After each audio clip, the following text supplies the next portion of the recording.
سر اشفاق صاحب کے ساتھ آپ کے پاس آتے رہے، بانو آپ آتے رہی، میرا دل کر رہا ہے میں آپ کی زبانی کو یاد سنوں، کیونکہ لوگ اشفاق صاحب کو بڑا یاد کرتے ہیں، ان کی کتابیں پڑھتے ہیں، تو آپ کے ساتھ ان کی کئی یادیں ہوں گی، میں چاہوں گا وہ کچھ ریکارڈ ہو جائیں.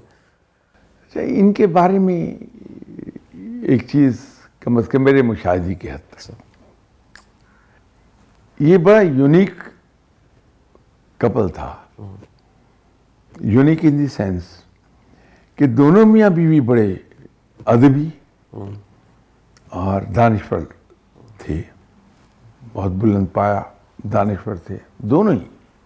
ایسا ہوتا کم ہی ہے، لیکن ان کے بارے میں تھا کہ رب تعالیٰ نے دونوں کو ایک جیسی دانش اور ایک جیسا ذوق اور ایک ہی جیسی ادبی شخصیت عطا فرمائی تھی. تو ان کی کوئی ایک بات ہو تو انسان یاد کرے. وہاں تو ایک دریا بہہ رہا ہے ایسے واقعات کا جو، اور ان کی ایک ایک بات میں بے پناہ وزن ہے، بے پناہ وزڈم ہے اس کے پیچھے چھپی ہوئی. انسان جو غور کرتا ہے حیرت ہوتی ہے کہ اللہ تعالیٰ نے انہیں کس قدر بلند دانشور بنایا تھا. تو وہ تو ان کا ایک واقعہ یاد کرنا ان کے ساتھ زیادتی ہو جائے گی کہ وہ ہر لمحے واقعات وہاں سے منبع تھے وہ. صحیح جی. کبھی سر کوئی پھر بھی کوئی ایسی یاد آپ کے پاس وہ آئے ہوں اور کوئی ایسی چیز جو آپ سنانا چاہیں؟ ایسے تو بہت سے قصے ہیں سر. اب وہ ایک انہوں نے واقعہ سنایا کہ ایوب خان جب فرسٹ ٹائم چائنا گئے تو ایک بڑے ڈیلیگیشن کے ساتھ گئے تھے. تو پیپلز ہال میں ان کو ریسیپشن دیا گیا، ڈنر تھا. تو ترتیب ایسی تھی کہ ایک پاکستانی ان کے ساتھ ایک چائنیز بیٹھے تھے. تو جو ڈش آتی تھی اس پر کامنٹری ساتھ آتی تھی کہ یہ جو ڈش اب آپ کو سرو کی جا رہی ہے اس کی ہسٹری کیا ہے.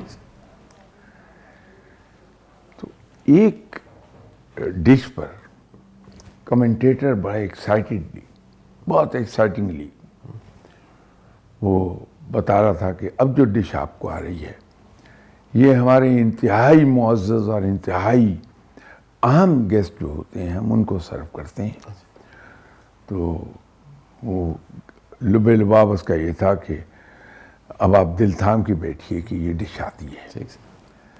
اشفاق صاحب نے سنایا کہ یہ کمنٹری ہو رہی تھی، اس کے ساتھ ساتھ پورے ہال میں ایک ہلکی ہلکی عجیب و غریب سی بو پھیلی اور وہ اسمیل بڑھنے لگی، اور ایک وقت آیا کہ انتہائی زیادہ وہ اسمیل اسٹرانگ ہو گئی، اور ساتھ ہی انہوں نے ہمارے سامنے ایک ایک انڈا رکھا کھانے کے لیے، اور اس میں سے اسمیل کے بھبوکے اٹھ رہے تھے کہ سانس لینا مشکل ہو رہا تھا. اور جو چینی بیٹھے تھے ساتھ وہ سب اپنے ہونٹوں پر ایسے آواز نکال کے تو ہونٹ پھیر رہے تھے، اور ہمارے لیے سانس لینا مشکل ہو رہا تھا. تو اب ہم نے پاکستانیوں نے ایک دوسرے کو دیکھا کہ کیا کریں. وہ سنوں وہ ہلکے سے نیلے بھی ہوئے تھے، ہلکی ہلکی دھاریاں سی نمودار ہو گئی تھیں، تو اس سے اندازہ ہو رہا تھا کہ بہت ہی اسٹیل ہوئے ہیں.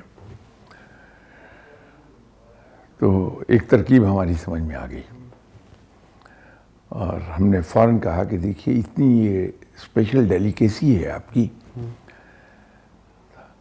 یہ ہماری طرف سے آپ کو تحفہ ہے، آپ کھائیے. ٹھیک. تو چائنیز نے وہ لٹرلی ہم سے جھپٹ ہی لیے اور بڑے شوق سے ان کو کھایا. پتہ چلا کہ یہ ایک بڑی لمبی مدت سے پریزرو کیے ہوئے انڈے ہوتے ہیں جو زمین میں دفن کیے ہوتے ہیں. تو یوں انہوں نے اس ڈیلیکیسی سے جان چھڑا لی. اس کے بعد پروگرام یہ تھا ڈنر کے بعد کہ یہ مختلف ان کے کمیونز جو ہیں صحیح. اس میں ہی ان کو لے جایا جائے گا، اور وہ ایلوکیٹ ہوا تھا کہ ایک کو فلاں جگہ جائے گا، یہ صاحب فلاں جگہ جائیں گے، یہ فلاں. تو اشفاق صاحب کی باری بھی آ گئی ایک کمیون کے لیے. تو وہاں گئے، آدھی رات سے زیادہ وقت گزر گیا تھا. تو اس کے جو گاؤں کے نمبردار تھے ان کے گھر انہیں ٹھہرنا تھا، ٹھہر گئے. ٹھیک ہے. اب انہیں بھوک بہت لگی ہوئی تھی. تو وہ خاصے ایلڈرلی کپل تھا.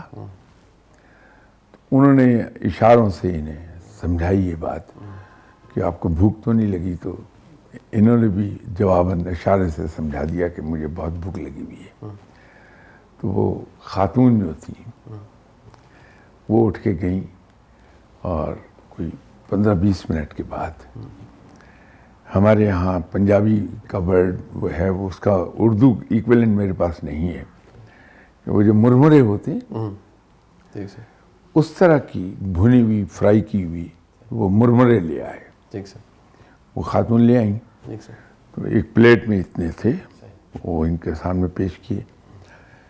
تو اشفاق صاحب کو بھوک بہت لگی تھی، تو انہوں نے بڑے مزے لے کے اس کو کھایا کہ کمال کے فرائیڈ رائس ہیں یہ. ٹھیک سر.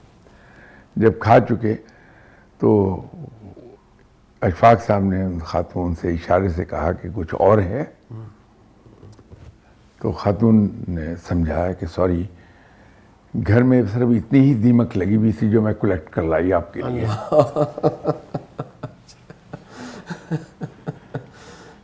تو اشفاق صاحب، بلکہ اشفاق صاحب یا بانو آپا دونوں لیجنڈ ہیں. یہ اپنے زمانے کے اپنی ذات میں عہد تھے. یہ صحیح. اللہ تعالیٰ انہیں غریق رحمت آمین کرے سر. آمین. اور لوگوں کو توفیق بخشے اللہ کہ ہم ان کے افکار سے استفادہ کر سکیں. آمین سر. آمین.